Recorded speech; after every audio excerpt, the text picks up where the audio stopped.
Welcome to this, the third alumni event for the Faculty of Population Health Sciences. My name's Graham Hart. I'm a Professor of Sexual Health and HIV Research and also Dean of the Faculty. So you'll be unsurprised in my title that I suggested the topic for this evening's speakers.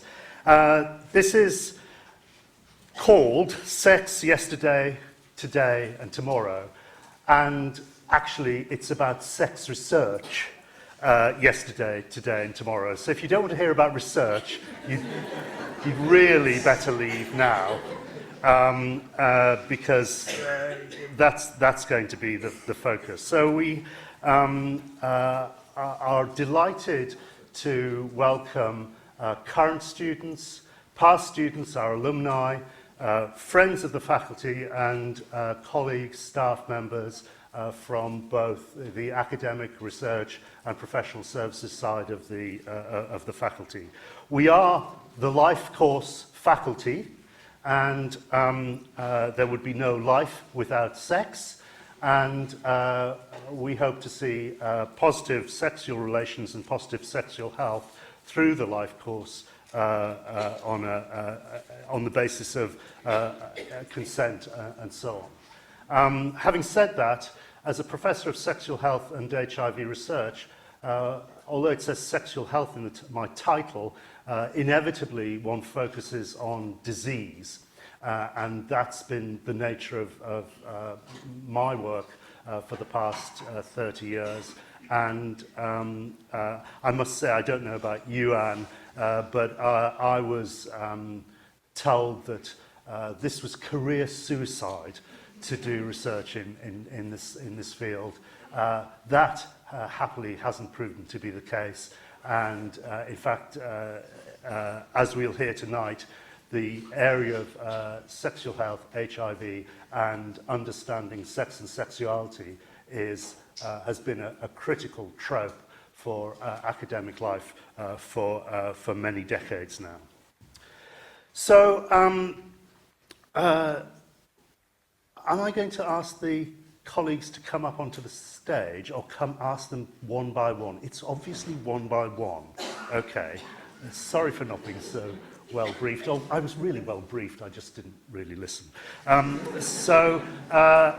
like to introduce our speakers, and then I'll introduce them one by one as they come up. So our first speaker is Professor Anne Johnson. Anne is Professor of Infectious Disease Epidemiology. We met in the same department, Anne, in 1986, 33 years ago. And have worked on and off together since that time. Anne is an absolute doyen of sexual health research in the United Kingdom. She was PI for the first three national surveys of sexual attitudes and lifestyles, so is unsurprisingly speaking about sex research yesterday. One of her most early appointments, I assume, was Cath. Cath Mercer has been at UCL for 20 years, done a huge amount of work on those surveys, and is now co-PI of the new National Survey of Sexual Attitudes and Lifestyles, which is just about to begin. This isn't an entirely UCL show, I'm delighted to say. We're very pleased to welcome Dr. Kate Devlin, who's Senior Lecturer in the Department of Digital Humanities at King's College London. She's got a book out now, Turned on Science, Sex and Robots, and so we're going to hear something about that. And if you've seen either Cath's TED Talk or Kate's, you'll know that we have a great evening ahead of us. So, without any further ado, I'm reminded now, I don't have something in my ear, I am now reminded of my briefing. We are going to photograph and film this. So if you don't want to be photographed or filmed at an evening's entertainment on sex, please do say, and we'll make sure not to include you. And if you ask a question and don't want to be identified, that's absolutely fine. We can make sure that that doesn't happen. So please don't worry about that. So I think we should begin, really. There's nothing further to say, is there? No? Good. They're saying that this, so that must be okay. We'll go to Anne. Anne, your talk is on sex yesterday. Thank you, Graham.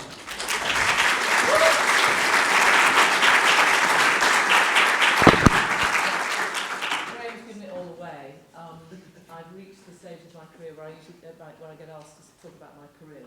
But it's a bit of a watershed being asked to talk about sex yesterday. But I'll get over it. Are you switched on? It'll be okay if I have a robot, I'll be all right. So, the other sort of sad thing that arises to you at this stage in your career, that you watch Call the Midwife on Sunday nights. Does anybody watch Call the Midwife on Sunday nights? No, you obviously don't. It's a great soap, and it had its last episode 2 weeks ago. And I was reminded, because the last episode was about a young woman who is in severe trouble because she has procured what was then an illegal abortion. It's about midwifery and having babies in the East End of London in the 50s and 60s.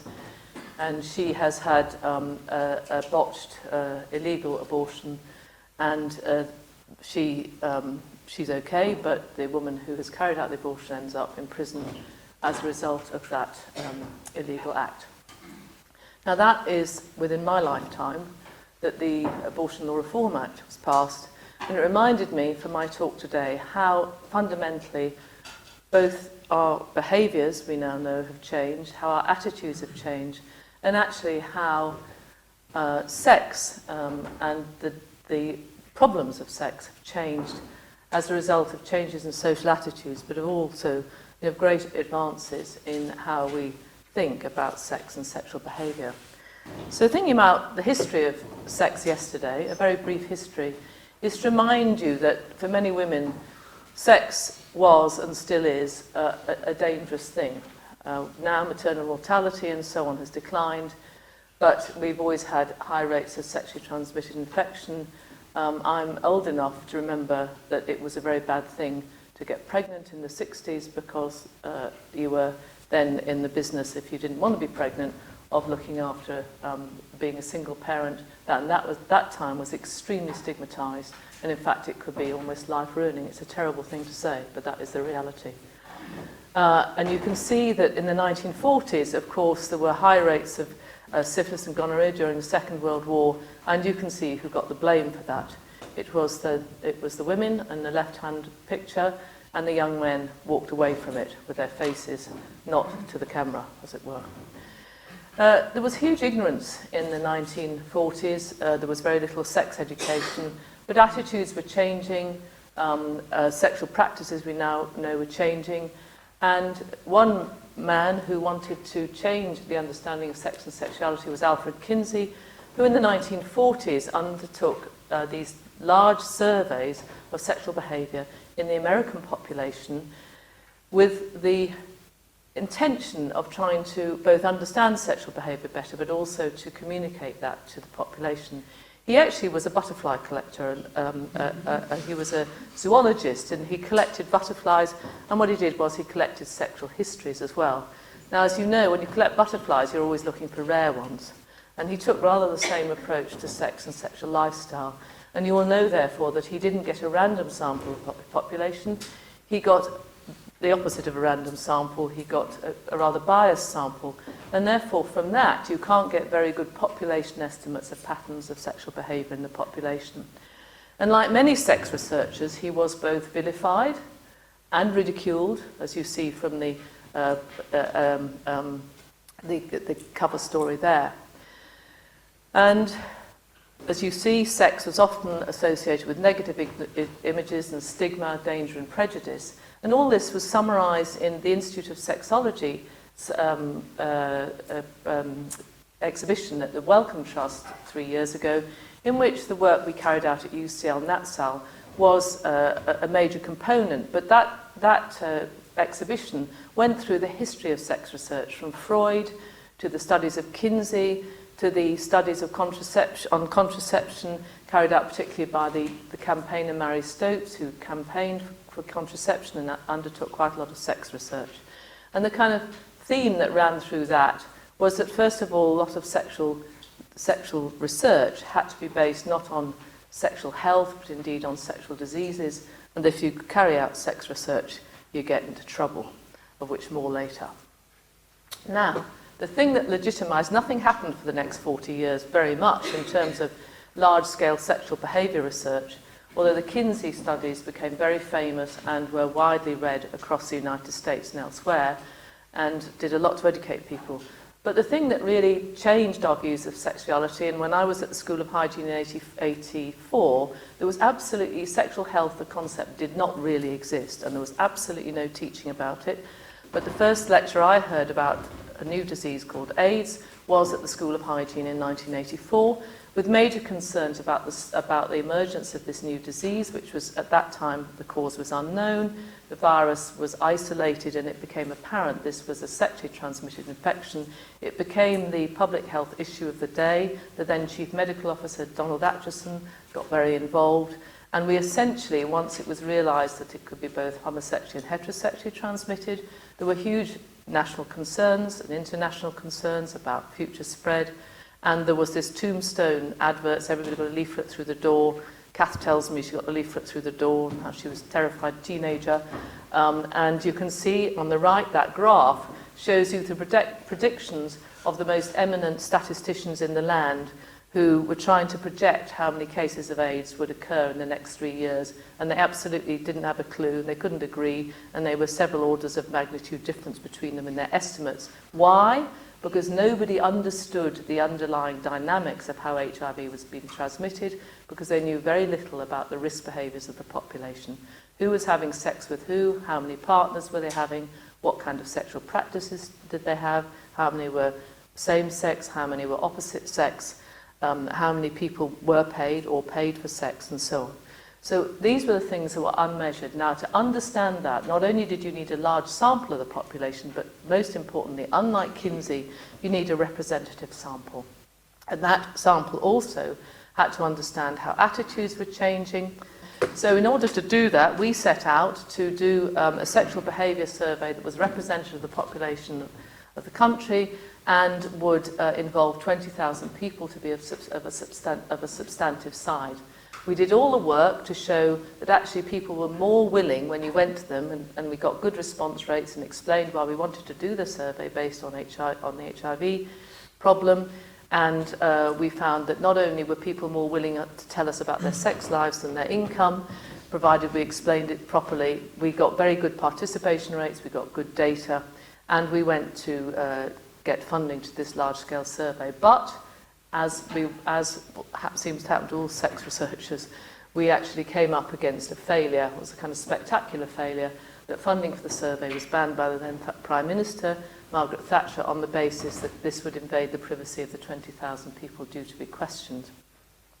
Now, fortunately, the scientific community rose up in support of what we were trying to do, understanding the seriousness of the epidemic, and Wellcome Trust, about 3 weeks after the Thatcher ban, actually agreed to fund the survey, for which we'd applied for money and had been well reviewed by the scientific community. And so it was that in 1990, we carried out the first probability sample survey of nearly 19,000 men and women in Great Britain, based on a probability sample survey, which means they were representative of the population. They were aged 16 to 59 at that time, so the youngest person in the oldest person in 1990 had been born in the 1930s. And we carried out a survey with a sort of 65% response rate, which was pretty respectable. And then we published a boring book, and as you can see, it was very important to us that our book should be boring. It's the only boring book about sex ever written. It's not actually. It's a very good read. You can get it on Amazon. I will sign the copies for you. And it is actually used for teaching. And actually it's full of good data. And if you're interested in the sex survey, in the history, there is a fantastic chapter written at the beginning about the history of the survey, she said, in an entirely self-deprecatory way. There is a lot of data in that, and the reason why we wrote it, it was incredibly important to us that we should say this is a legitimate area for academic inquiry, for all the reasons that you see in the kind of coverage we get, that we wanted to say this is the best and most robust data which is really relevant to practice. And so it's proved to be that the surveys, and you'll hear more about them, have been very widely used for reasons well beyond HIV, for contraception services, for sex education, for changes in the legislation around same-sex relationships. Now this next slide gives you the number of cases of gonorrhea diagnosed in England and Wales between 1918 and 2011. And I show you this picture because it's kind of a graph that is all over the place at one level, but it is a sort of social history as well of England and Wales. It seems funny to use a graph about gonorrhea to show that, but it's kind of an interesting thing. So I put some of the social changes in here. Women got the franchise in the 1920s, and women's roles in society were changing after the First World War when they went to work and so on. In the 1940s, we see the Second World War, and you see a peak of gonorrhea cases related to men being separated from their partners or not having partners, and then seeking paying for sex. And you saw this slide earlier, that was a lot of related to paying for sex. After the Second World War came the advent of penicillin, but also people came back from the war, and the 50s was a time when there's the baby boom, people are settling into relatively monogamous relationships, and I think all those things contributed to the decline. But then look, the rate of gonorrhea goes up rapidly in the 60s, and really from the end of the 50s onwards. Some of it may be improved services, but it's probably a real increase because, of course, the rates of gonorrhea reflect the sexual behaviour of the population. The Abortion Law Reform Act, if you look at when that occurred in 68, the gonorrhea rate was already halfway up that curve. So in a way, the Abortion Law Reform Act is following sexual behaviour changes, not leading them. Homosexuality was decriminalised, and the pill was introduced in the late 1960s, first of all, only for married women. How times have changed. And then you will see, and that Cath will tell you a little bit more about what happened afterwards, but if you look at 1991, that's the time we carried out the survey, and you'll see the gonorrhea rates have already dropped dramatically to levels lower than we've ever seen before. And that, of course, was after the tombstones and the fear about HIV, which actually radically changed sexual behaviour, probably for a generation of young people during that peak time. And Cath will tell you more about what happened after 95. We were able to capture in Natsal 1 these dramatic changes in sexual behaviour over time. And this is plotted by year of birth. So in other words, at the left end of the curve, those are people born in the 1930s. They'll now be well into their 80s and so on. Now, that group of people, men and women, were often having sex for the first time in marriage. And you can see that they had sex for the first time at around about 20. Look at the women, it's very often at the same time that they got married. And now the median age of first sex, the average age of having first sexual intercourse for today's young people is around 16 or 17. That's a huge decline in the age at first intercourse. The age at first cohabitation is going up, and the age at having a first child is also going up. So there's a big gap between having first sex and first living with somebody, and that's reflected, we found, in an increase in the number of partners people have. So the proportion of women having 10 or more partners has increased all the way through from the 50s onwards, and indeed the repertoire of sexual practices has changed with more orogenital sex, more partners, and recently more anal sex. So it was that was the main results from the 1990 survey, but unabashed, having done one survey, we did another one in 2000, and that captured that change in behaviour between the mid-90s and 2000.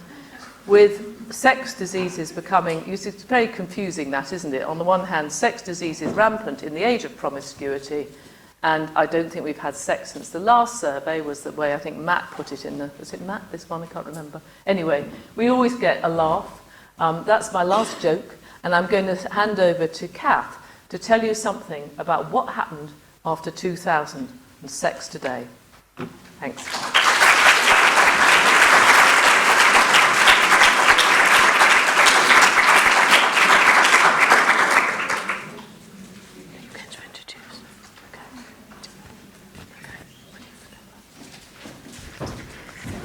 Yes, thank you, Anne. That was great. What we're going to do is take questions at the end. So we'll hear the second of our speakers now, Dr. Cath Mercer, reader in applied statistics and working on the current National Survey of Sexualities and Lifestyles. Thank you very much, Graham. So the burning question, what has happened to sex and sex research in Britain since 2000? Well, the most recent wave of Natsal, Natsal 3, sought to consider sex in its broadest sense. So thinking about unplanned pregnancy alongside sexual function, as well as better understanding the epidemiology of STIs and HIV. And for the first time in the third wave, so the most recent wave, we asked questions about non-consensual sex, and I'll come back to that a bit later on. Another development for Natsal 3 was that we sought to understand sex and sexual health across the life course, and how it interacts with our general health and well-being. And for this reason, whereas previously in Natsal 2, so in 2000, we'd interviewed people aged 16 to 44, for the third wave, we broadened the age range of participants from 16 to 74. Now, some people might say that that also reflects how the researchers were aging, but I'm not going to go there today. So first of all, some good news. Don't look at the cartoon just yet. Some good news is that from Natsal 3, we found that sex continues well into the 7th decade. You're looking. I said, don't look. That's good news. That's good news. Sex continues well into the 7th decade. But for many people, frequency declines. And that's perhaps not surprising because we know that as we get older, we're more likely to experience poor health. We also found from Natsal 3 that there was something of a shift in expectations about what sex actually is. As people get older, there's a greater emphasis on intimacy. And there's a really nice example of this from some qualitative work that we did to inform the questions that we should ask for the third wave of Natsal. So this involved asking older people, who we were including in the survey for the first time, what sex meant to them.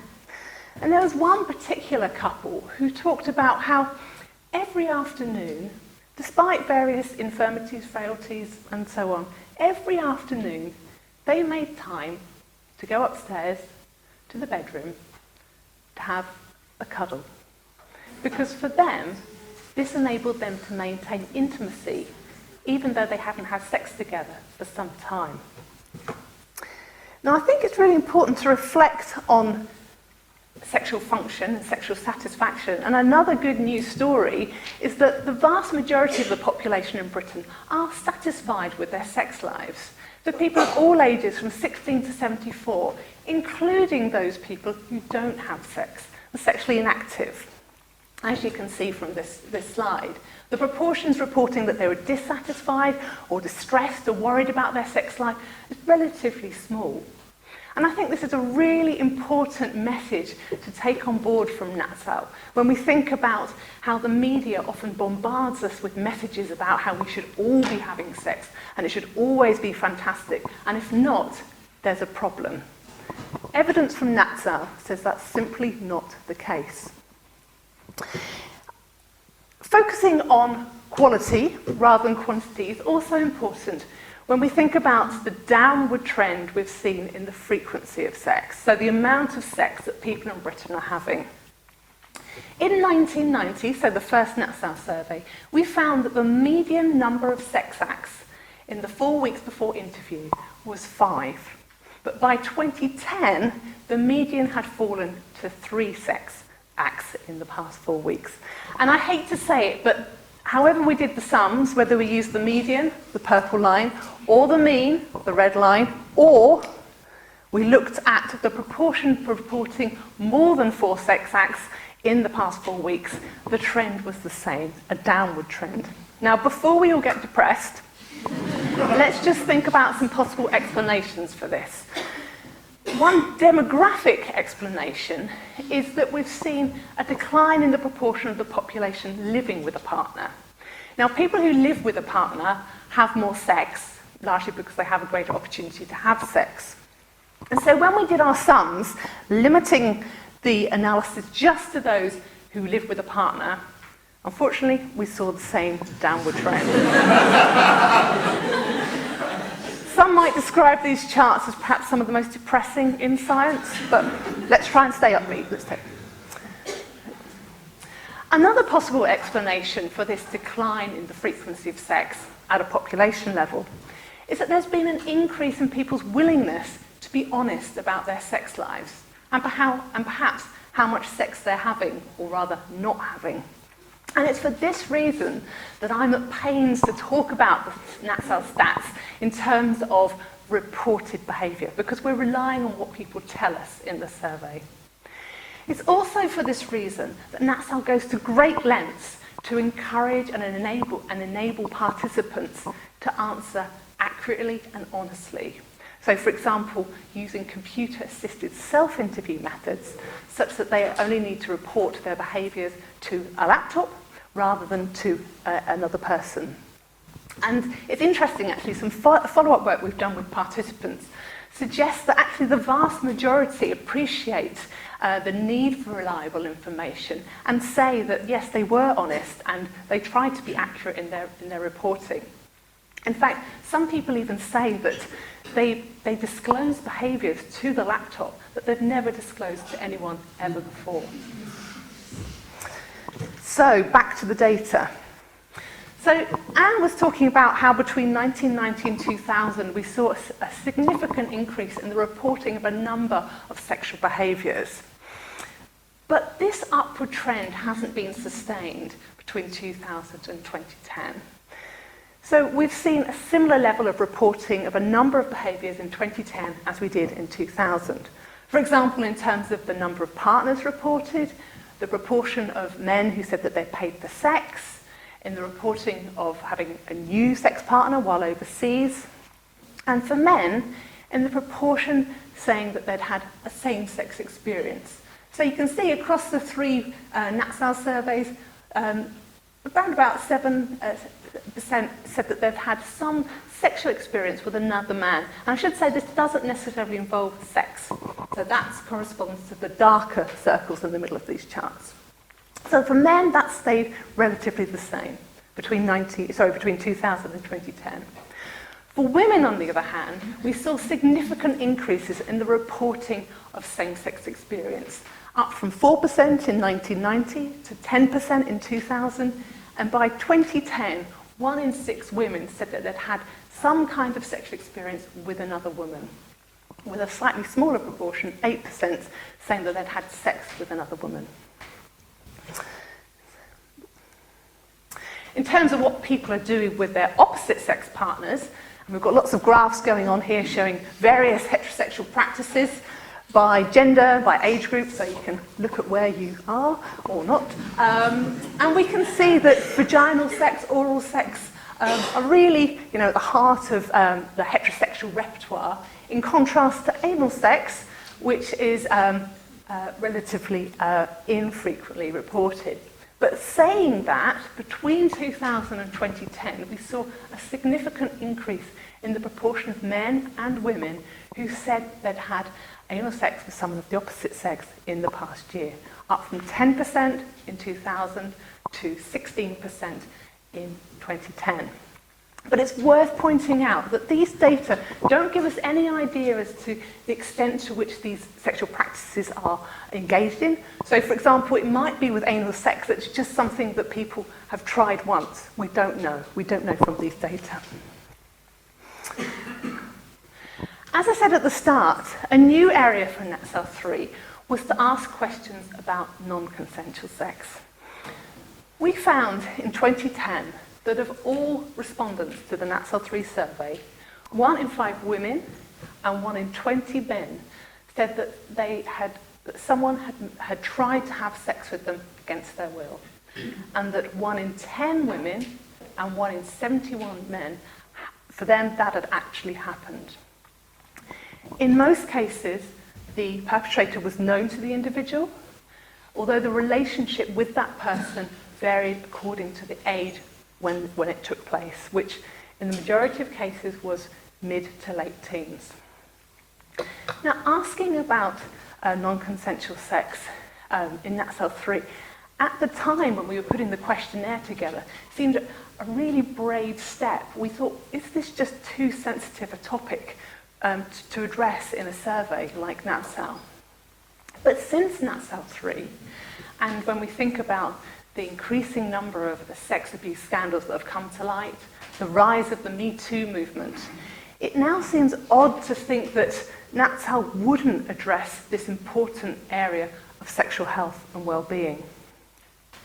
Now, there have been other significant societal changes that influence sexual attitudes, sexual lifestyles, health outcomes. And so going forward with Natsal, it's really important that we're able to assess the contemporary picture, but also monitor trends over time and try and get a handle on the context in which sex, this critical area of our lives, occurs. In 2021, so in 2 years' time, we're going to be interviewing 10,000 people aged, this time, 15 to 59, who are going to be randomly selected from across Britain, so that, again, data from Natsal 4 will be broadly representative of the general population. Now, while that seems some time off, we need now to be thinking about the questions we're going to be asking in the survey to make sure that Natsal 4 is fit for purpose. So what are the new topics we need to be addressing?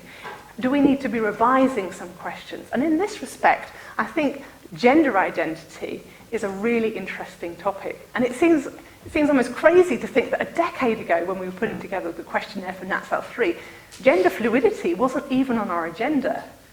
In Natsal 3, participants could say either they were male or they were female. That was it. So this clearly needs addressing. Other topics that we want to be thinking about, asking about in Natsal 4, concerns the role of digital technology in people's lives. So, for example, in terms of how people learn about sex, how they meet partners, how they access services. Another big topic is going to be looking at the role of porn in people's lives. So all new topics and things that we need to be thinking about now to make sure that we're ready to undertake the survey in 2021. And this is where you come in. So what do you think we should be asking in Natsal 4? Don't shout out, but please. But feel free to tweet your question suggestions or get in touch with us after this evening. And I'm just going to end by saying that if you are lucky enough to be invited to take part in Natsal 4 in 2021, then please do. Because it's really important that we achieve a good response rate so that the resulting data from Natsal and the evidence from Natsal can be used to inform policy, practice, and public dialogue and discourse around sex. Thank you.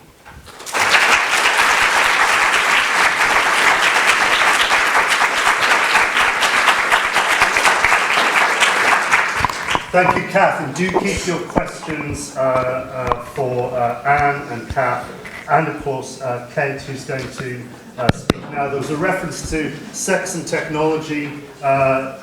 Kate's talk is the future of sex and sex bots. Kate. Thank you.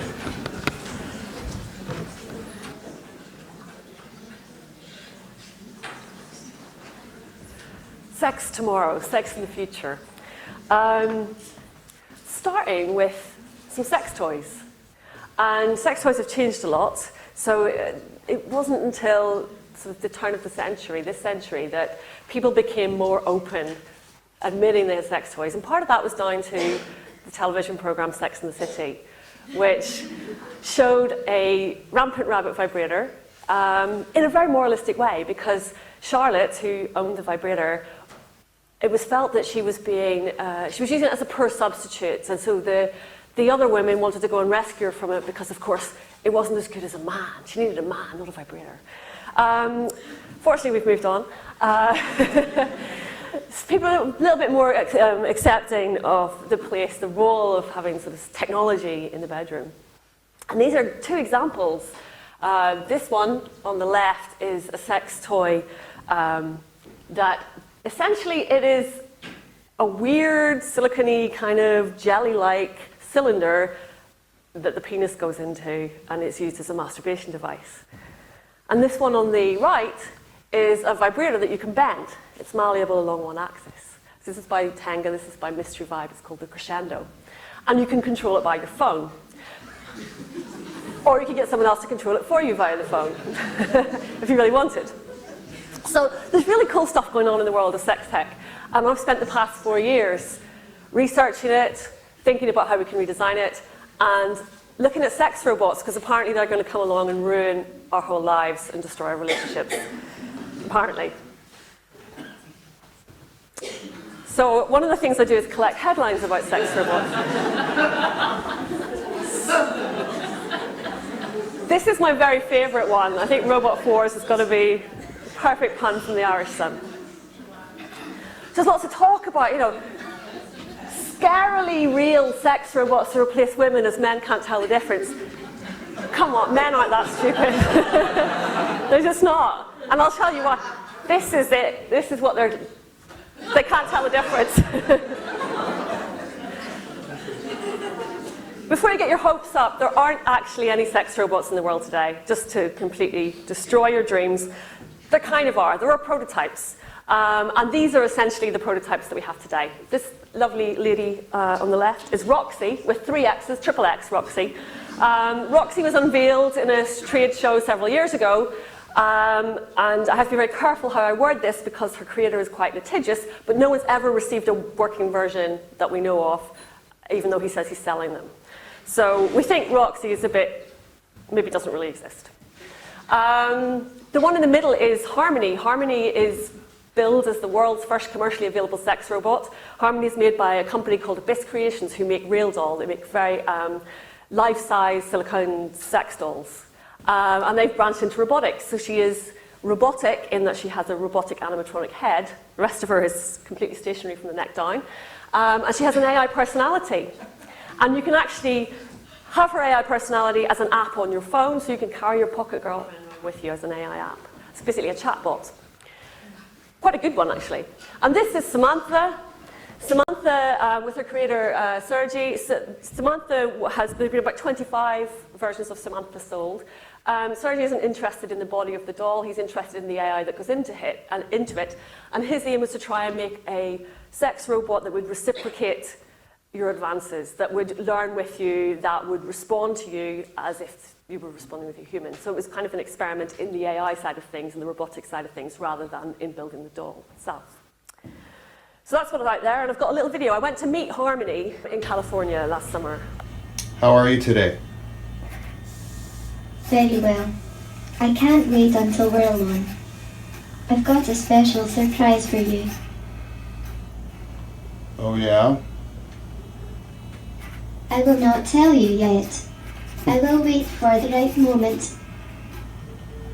Now, you might think, who's going to pay upwards of $10,000 for one of these things? But in fact, for years, Matt McMullen, the CEO that you've seen there, has been making these dolls for people. There's a community of doll owners worldwide. And I went to interview some of them, I spoke to some of them, I went on the forums that they use.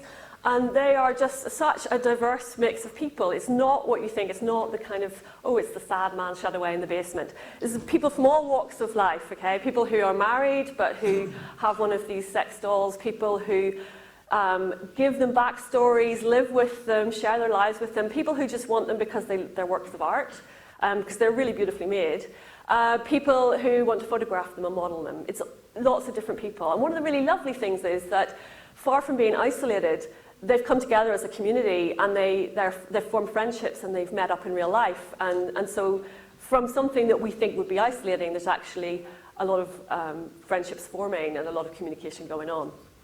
Now, there's lots of pros and cons about whether or not sex robots, which are really unlikely to ever be a big thing. I'm going to put my neck out and predict that it's not going to be a big thing.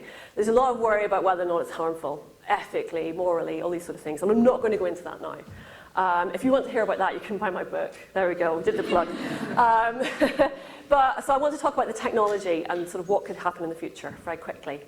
So there have been about quite a few sex toy hacks that have happened in the past few years.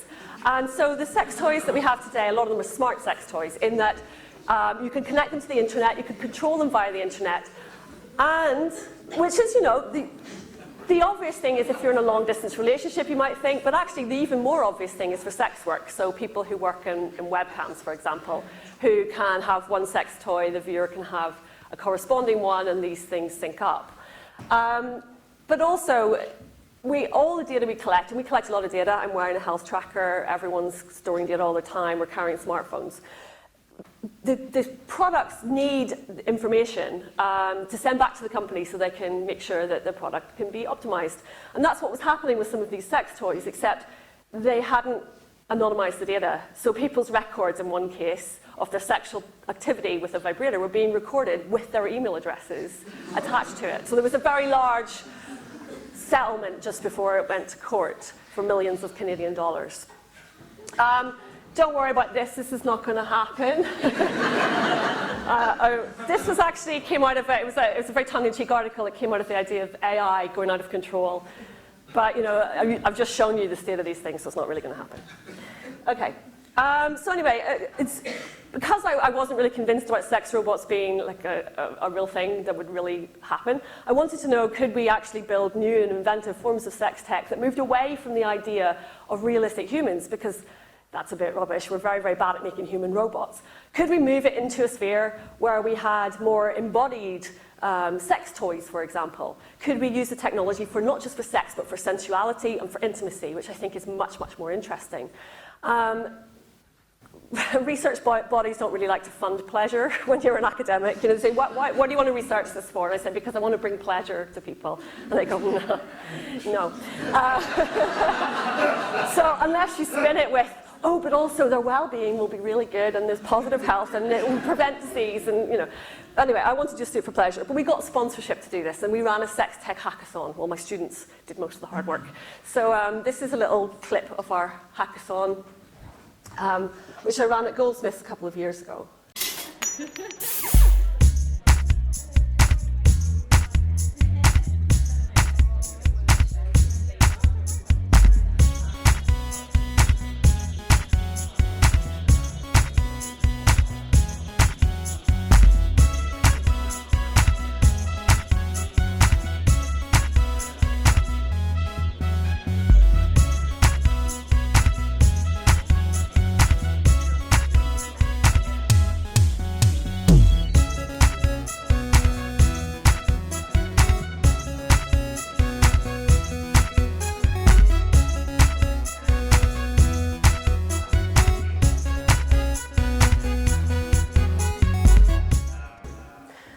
We ended up with some really cool stuff going on, and this was the winning entry for this particular, the first year we ran it, and it's called LovePad, and it was a team of 4 or 5 people who developed soft robotics, silicone that you could blow air into the tubes by squeezing, and these things curl around your body, so you could put them anywhere in your body, and they would kind of caress you and hug you.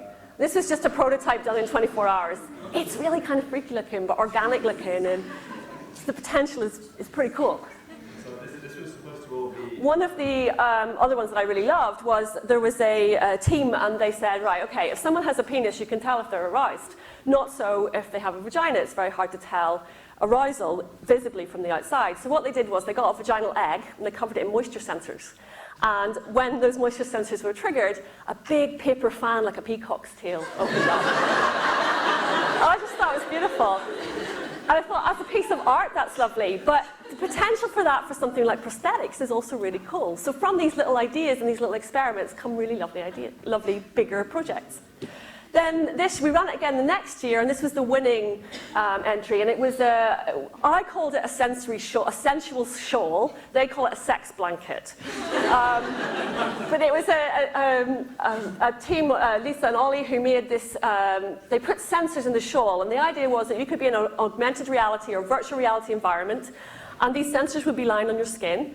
And when you saw, say, rose petals falling from the ceiling, virtual rose petals, you would feel it touch you on the skin. So you could trigger all kinds of things, and your body would viscerally feel the responses. So there's really cool things we could do, and we had lots of other things like a VR environment where people could have sex with a sex robot in VR, which was really hilarious to watch as a viewer. Watching people kind of gyrate and thrust in front of everyone with a big VR mask on. So there's some really, really cool stuff going on. So I'm hoping to run that again, and if I do, anyone can apply to come along. We do filter the applications, first of all because we need, we have short on space, but secondly because we don't want anyone coming along and making hilarious banter and things like that. We take it very seriously. No, we don't. We take our code of conduct very seriously, and we want people who are very positive and enthusiastic about it. So yeah, I've written up a lot about this and about other things in my book, and I go into what I think the landscape for sex will look like in the future. And I'm quite optimistic. I'm a bit of a techno-optimist, and even though I do see that there are major problems with some of the technology we have, I think by and large we're going to be okay. We're human, and we're really, really good at being human, and we're really good at seeking out other humans and kind of rubbing up against them. So I think we're going to be fine in the future, even if we have a bit of technology to mediate it all. Thank you.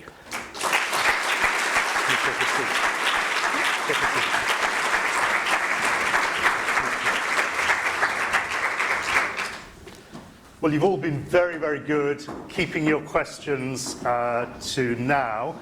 We have roving mics, I believe. Is that the case? Yes. And so please raise your hand and we'll get a mic to you.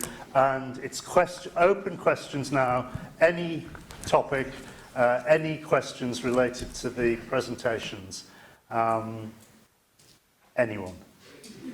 Okay, why don't I start? Anne, what was, from the first Natsal, what was for you the most surprising finding? Can you think about that? I know it's a long time ago, dear. Let me think. The most surprising finding. Well, I think really to some extent it's the stuff I showed you that was, this spectacular change in how people's sexual behaviour had evolved over the last 20 or 30 years. It was a very recent change, and those things on numbers of partners and huge changes in when people first had sex, and I didn't have time to show you, but the changes in the changes of frequency of sexual behaviour was extraordinary. Oral sex was the one that we showed the biggest change in over the kind of couple of decades, I think, before we did the survey, which is not really well explained how those changes, why those changes were so rapid. But, I mean, I was really surprised by the speed of change. Yes, Joyce. Sorry, I don't know all your names. That looked really impressive, didn't it? Thank you all so much. I've got hundreds of questions. It was absolutely brilliant. And yes, I will go and buy your book. All the books. I've got several questions, but... just keep it I'll keep it very brief. I mean, just to comment, I work in reproductive science, so work mainly in IVF, and I do wonder that in the future we won't be using sex to have babies. I think we'll do it by IVF, but that's another comment. But Kate, you said you weren't going to talk about the psychology of using a sex robot, but I have seen that, this is a bit distressing, I know, but there are sex robot children. Did you just want to go? I thought I'd go out there. Yeah, there aren't. Well, there's sex doll children. There's childlike sex dolls, and it's been. So the US has brought in an act to ban the development of childlike robots. There was a crackdown 2 years ago in the UK on the importation of childlike sex dolls. There's no laws against possessing them. There are laws against importing them because of very archaic Victorian laws on import, obscene items. So that's how they're kind of catching people out. And of the people, they see something like 123 coming into the country. There were 7 people prosecuted, and I think of those, six of those people had images of child abuse on their computers. So there was pretty much, they were importing these with that intent. Whether or not this, I mean, there's lots to talk about. If people had access to those, is it going to work as a gateway into escalating the real-life child abuse, or is it going to be a proxy? And the jury is out. It's not something that we can run. We don't have the evidence. It's not something we can run ethical studies on. There's just no way. My own position is that I would urge caution and say that something should be regulated because it mirrors a real-life situation that we want to avoid. And there was a study in Canada on the use of virtual reality for rehabilitation of sex offenders, and they were able to use virtual reality to put the sex offenders post-rehabilitation into that environment to see whether or not they were triggered, if it triggered arousal. So there could be a case to argue that you could do that with the robots as well. But the people who ran that study said they wouldn't like to do that. They said they didn't think it was a good idea. There's a question here. Following that up, those sectors seems to be are very sexualized. And I wonder if you have any view on the ethics of producing them looking certain that way, and whether men should be encouraged to kind of subscribe to images of women, and whether that industry somehow should be regulated. Yeah, I mean, I have lots of thoughts on it. I personally find it's objectifying women. It's contributing to the body image problems that we already have in the media. Though I wouldn't go as far as saying that they should be banned or regulated, but I would encourage, I think we're always going to have a problem making human-like robots, sexual or not, because we're really bad at it, and also because our brains, with the uncanny valley effect, we kind of know straight away when something isn't real, it's not going to do that. I think that by and large, the people I spoke to that own sex dolls are hugely respectful of the dolls and treat them really well. And so there was a lot of concern that people might be violent towards a doll or a robot, and that would spill over into real life, which is the same argument we hear from computer video games as well, but has no conclusive evidence. And so I think that I find no evidence of potential harm from the act of people having sex. I find very little evidence of people willfully inflicting damage onto sex dolls as well. So I'm kind of think that this, I don't think it does require a banning, but it's my whole point in trying to move away from that into kind of more embodied forms of sex toys comes from that fact that I just don't think it's a really good idea. So, I think we can do better. Yes, up here. Whilst you're going there with the mic, Cath, perhaps you could speak to the issue that you described regarding same-sex behaviour amongst men over 3 versions of Natsal, that is over a sort of 30-year period. Mm-hmm. Same-sex activity being reported at the similar kind of level, but towards the end, a very big difference amongst women reporting same-sex activity. Is that to do with stigmatisation? Is that of same-sex activity in men or women, or what do you think is the sort of social explanation for that increase in reported same-sex behaviour in women? That's a very interesting question, Graham. Obviously, it's not something we can answer with the survey, but just thinking about societal change and, as you say, differences in gender norms, I think that may contribute to the difference that we've seen. And I think it's interesting to think about in terms of women catching up with the men, in that it's suddenly, well, not suddenly, but over the course of time, it's become more acceptable for women perhaps to admit that, yes, they've had same-sex experience.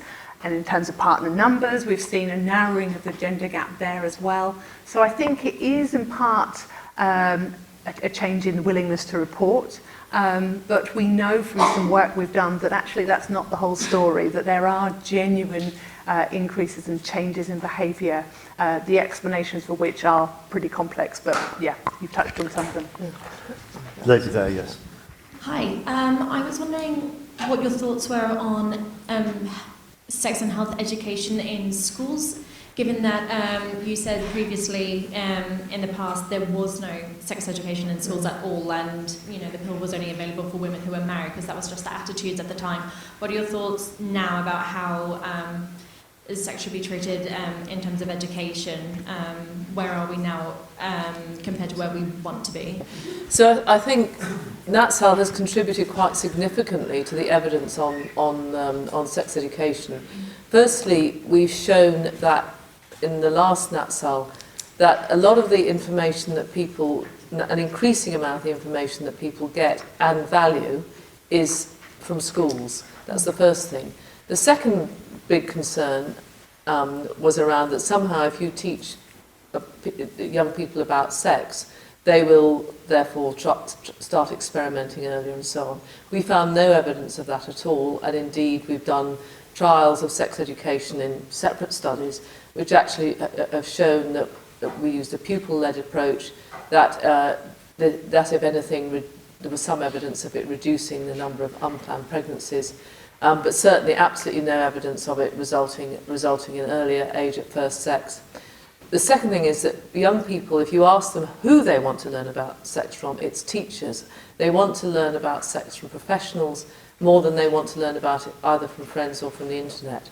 Now, all that evidence was presented to the Select Committee, and there was a big debate going on about this, but as you know, there is now legislation in place, and it's just actually started in schools, which now it's a statutory obligation to have a sex and relationship education in schools. So I think Natsal, amongst a lot of other evidence, has contributed to that evidence, which I think is a really important step forward. And certainly I would like to see a lot more thought about how we use schools more generally to promote an environment which is good for health, because we know that health inequalities are so very much related to educational attainment, and it seems to me that schools have an enormous role to play, not just in sex education, but in health and wellbeing more generally. Can I add to that? Yes. Yeah. I think it's worth saying as well, when we were putting together the funding application for the latest wave for Natsal, we sought letters of support from Natsal stakeholders, one of whom is Brooke, who work with young people, especially around sex education. And in their letter of support, they said that they cite Natsal in everything that they do, which I think is really quite something to recognises the importance of the evidence that comes from Natsal and the need for sex education to be evidence-based. Other questions? Come on, you're warming up now. Thank you for all the knowledge shared. I would like to ask a little bit about the future, so about the third talk. I know your background, so what you have invested your life is more on the robots part. Am I correct? But I would also like to understand more about how humans could learn from each, evolve in terms of sexuality in between them, independent from robots. So do you see, for example, polygamy becoming the next trend, where you need to learn how to be empathetic with not only one person, but in a network of people? I'm biased, so I'd say yeah, probably. I'd love to see that, but yeah, no, I think we are seeing, and actually I think part of it's down to technology. We were just chatting about this before. With the advent of the World Wide Web, happy birthday World Wide Web yesterday, it was 30. With the advent of the World Wide Web, we have seen the formation of so many groups and people able to join in with subcultures that they might not have access to find out information about things they didn't know about. And I think that has made human-human relationships a lot stronger. And so we are seeing this movement into different forms of sexual practice being more acceptable. And I think that both Annie and Cath have shown that in the Natsal results, just how far we've come. And I think a lot of that is attributable to the way that we share information and meet people.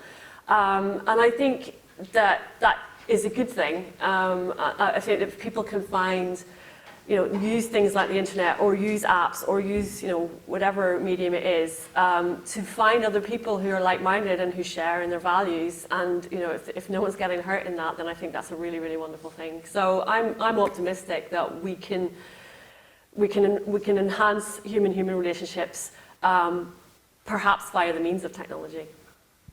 Sorry, as a follow-up, you mentioned a lot about sex dolls, but I could only see at least the lady sex doll. So I believe the main market is men. How will women compete with this? So I don't think they're gonna have a much. I don't think there'll be a problem with women competing with it at all. I think this is still a very, very niche activity, and it will stay niche. A lot of the people that I spoke to, and when I spoke to the manufacturers, the people who are buying the sex dolls fall into two groups. So there are people who fetishize it because it is a doll, and there are people who really want the companionship aspect of that. And for many people, when you talk to the doll owners, one of the reasons they want it to progress to a robot is so they can have interaction, and have said, it's the Pygmalion style thing that if it could be a real woman, it would be a real woman. And then there've been lots of talks in the media about, what if the incels, the involuntary celibates, what if they all had sex robots? Then there'd be no more misogyny because, they would have their own controllable woman right there, which I think is a really strange way of looking at it. So I think that we won't have to. I don't think that the sex dolls and sex robots will ever be a really large thing. I don't think it will ever. There's no corporate backing. These are very small workshops, and there's just not the demand of the market. They make a male version of the sex doll, which is bought by both women and by gay men.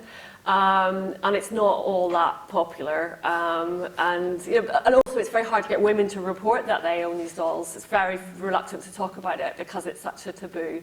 But I just don't see that being a big part of the future. Thank you. There's a brilliant program called Humans on Channel 4, which is full of these robots, and Stanley is particularly handsome.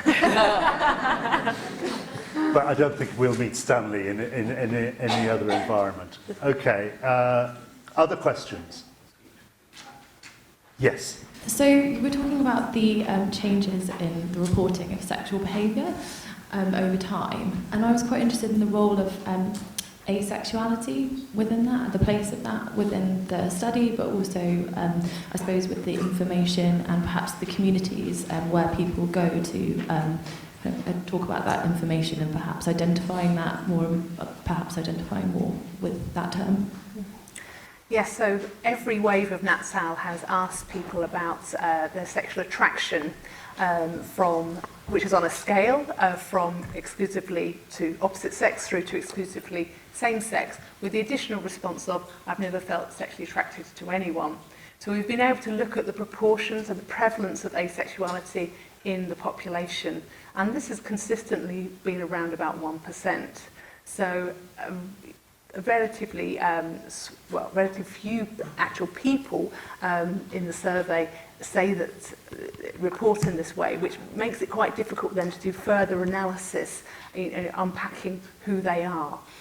But I think there is a place going forward with Natsal to do perhaps some qualitative work with people who identify essentially as asexuals, to try and get an understanding on this community, which is based on data from a random population survey, in contrast to convenience surveys, which I think would be a helpful contribution to better understanding this community. And a follow-on to that, in terms of people's reported sexual behaviour, is there a connection between their reported sexual behaviour and their physical and mental health? Absolutely. So we actually read a whole paper on that topic, and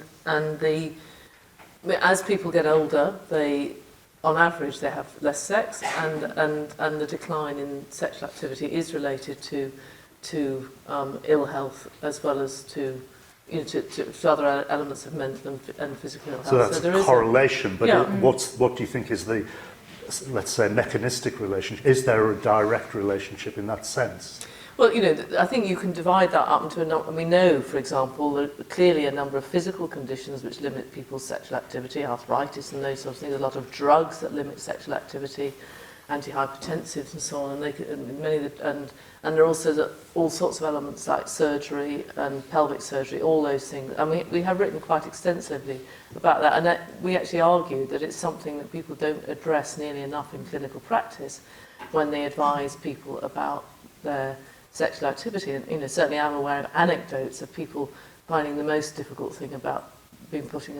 having survived a heart attack and then being put on a bunch of drugs afterwards was not surviving. It was actually the impact that had on their sex life. Yeah. This is people in their 80s. So it's a really important relationship. And just the other thing that I just wanted to mention about the women, the increasing frequency of same-sex activity, is there's a difference between what's happening with men, I'll see if Cath agrees, and what's happening with women. The women who have sex with women, who report having sex with women, also have more male sexual partners and more practices. So this seems to be a much more fluid in terms of who you have sex with, and actually quite often a mark of greater sexual repertoire and adventurousness. So I think that may also be part of what's going on in the reporting of same-sex activity between women. So it's possible that there may be more bisexuality, for example, amongst men.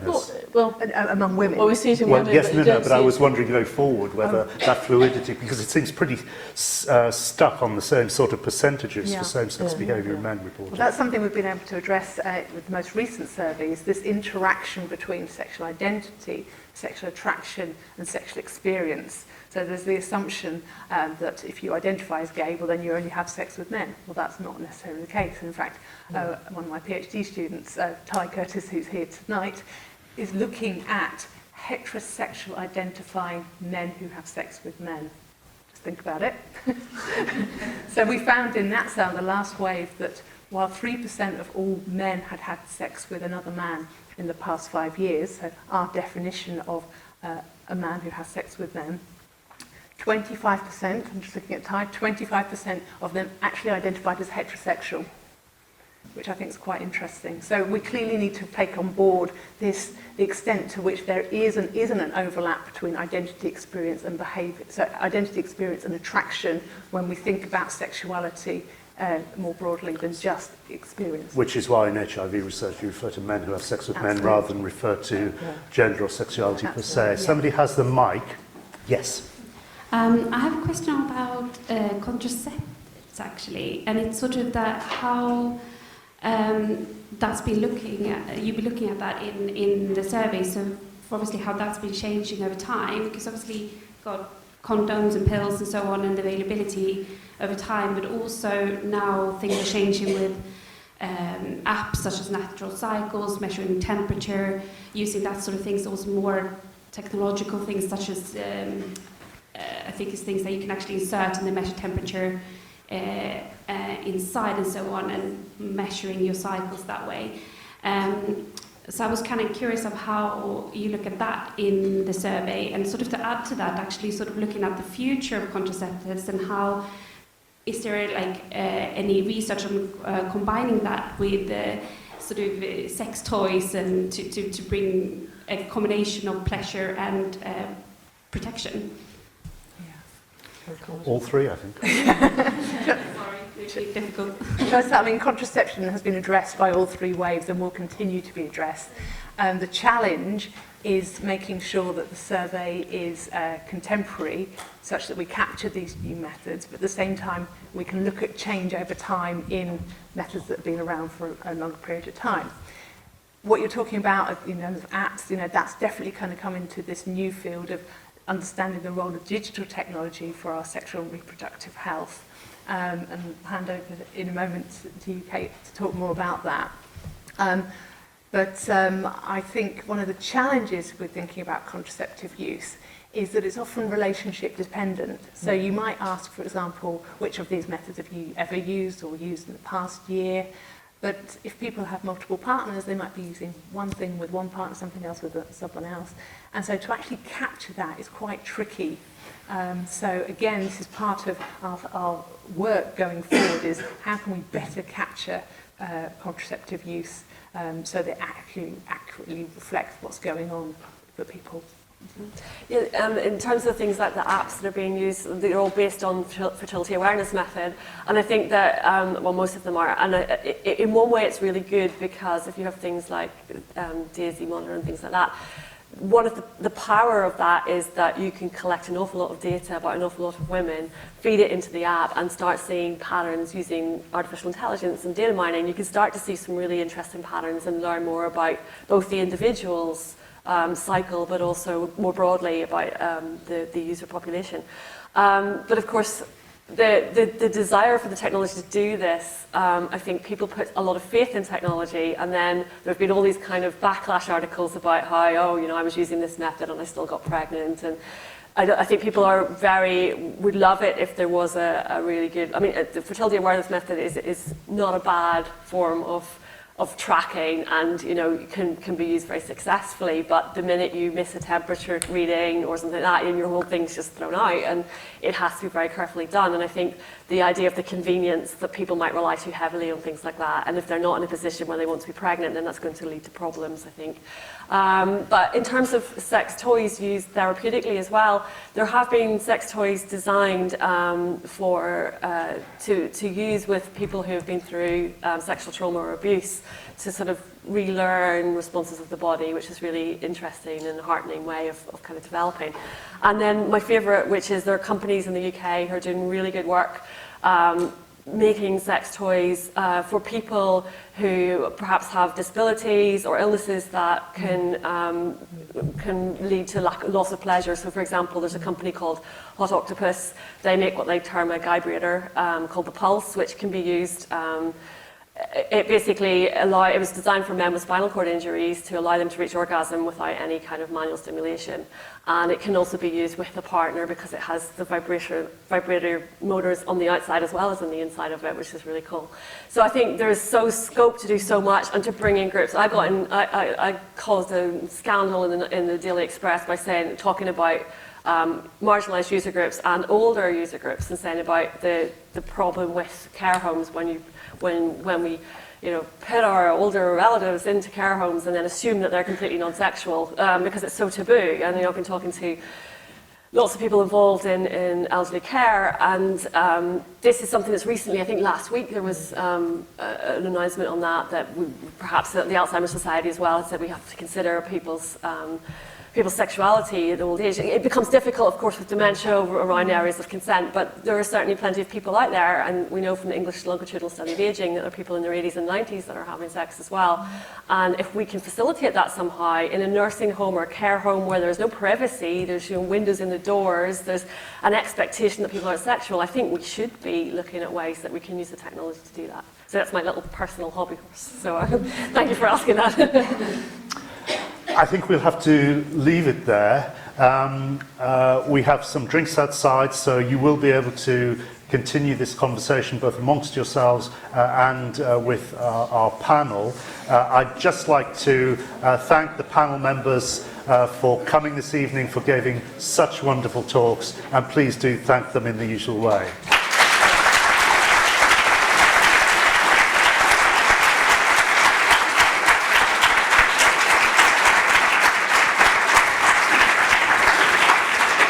My thanks to Michelle, Kate and Isha, who've been supporting this event this evening. Many thanks to you. Anne and I have spent our lives trying to make sex boring, as she said earlier. I really do hope that you've enjoyed this evening. It certainly hasn't been boring. And thank you again for coming along, and please come to future alumni events. Thank you very much.